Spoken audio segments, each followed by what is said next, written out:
Praise the Lord. क्या आपको कभी किसी ने कहा है यहाँ पर प्रार्थना मत करो, यह हमारा इलाका है, अगर यहाँ पर प्रार्थना की तो अंजाम बुरा होगा, यहाँ पर मसीही लोगों के लिए इजाज़त नहीं है। आज हम इसी वीडियो में ऐसे ही सच्चाई वाली बातें देखेंगे और एक ऐसी सच्चाई देखेंगे जिसे लोग जानते नहीं या जानकर भी अनजाने बनते हैं। परमेश्वर का वचन क्या कहता है? सत्य तुम्हें स्वतंत्र करेगा। यूहन्ना का 8वां अध्याय और वचन 32।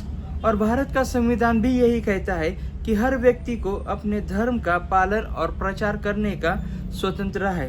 तो चलिए हम आज इस वीडियो में देखेंगे कि आपके कानूनी अधिकार क्या है। बाइबल हमें ऐसी परिस्थिति में कैसे मार्गदर्शन करती है।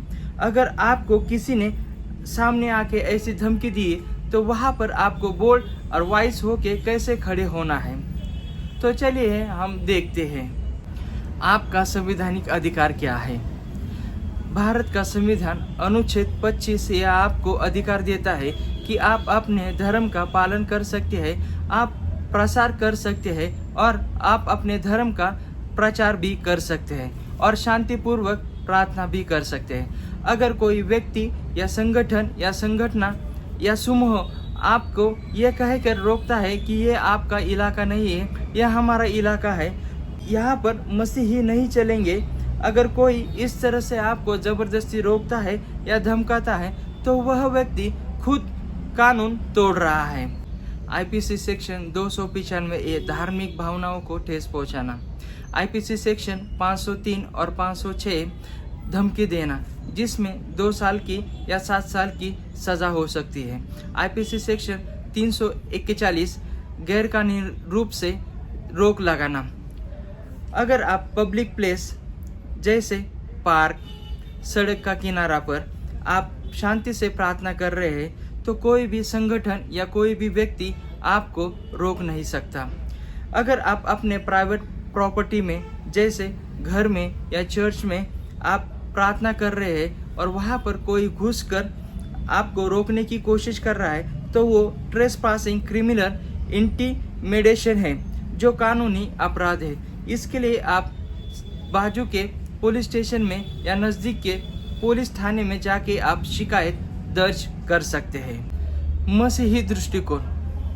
परमेश्वर का वचन हमें अन्याय के विरुद्ध में चुपचाप रहने के लिए नहीं सिखाता, बल्कि परमेश्वर का वचन हमें अन्याय के विरुद्ध में एक साथ प्रेम में जुड़कर अन्याय के विरुद्ध में खड़े होने के लिए सिखाता है। यीशु मसीह ने कहा है कि उन्होंने मुझ पर भी अत्याचार किए हैं, वे तुम पर भी करेंगे। यूहन्ना की पत्री 15वां अध्याय और वचन 20। ध्यान रखें, मैं तुम्हें भेड़ों की तरह भेड़ियों के बीच भेजता हूँ, इसलिए तुम सांपों की तरह चतुर और कबूतर की तरह निर्दोष बनो। मत्ती का 10वां अध्याय और वचन 16। यह वचन अनुच्छेद 25 धार्मिक स्वतंत्रता और अनुच्छेद 19 अभिव्यक्ति की स्वतंत्रता के साथ मेल खाता है, जहां व्यक्ति को शांतिपूर्वक अपने विश्वास का पालन करने का अधिकार है, लेकिन कानून का पालन करते हुए। आप गुस्से में नहीं आना है, आपको हिंसा पर नहीं उतरना है, परंतु सत्य और न्याय के लिए साहस के साथ खड़े होना है। व्यवहारिक कदम। Vice and bold. सबूत इकट्ठा करें, शांत रहे, गुस्सा ना करें, रिकॉर्डिंग चालू करें। ऑडियो, वीडियो और गवाह सब आपके लिए असरदार साक्ष्य बनेंगे। लीगल एक्शन लें, सही प्रक्रिया अपनाएं, पुलिस थाने में शिकायत दर्ज करें। अगर एफआईआर दर्ज नहीं होती तो एनसीआर करें। एनसीएम और एनएचआरसी में ऑनलाइन शिकायत करें।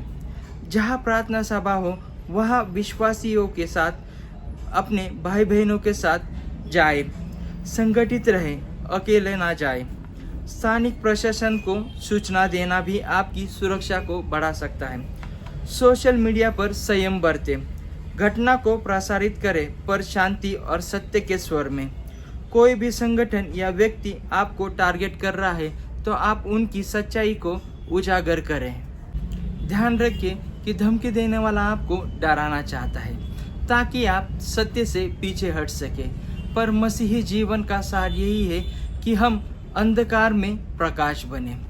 बाइबल का वचन हमें ये सिखाता है कि परमेश्वर हमें डर की नहीं बल्कि सामर्थ्य, प्रेम और संयम की आत्मा देता है।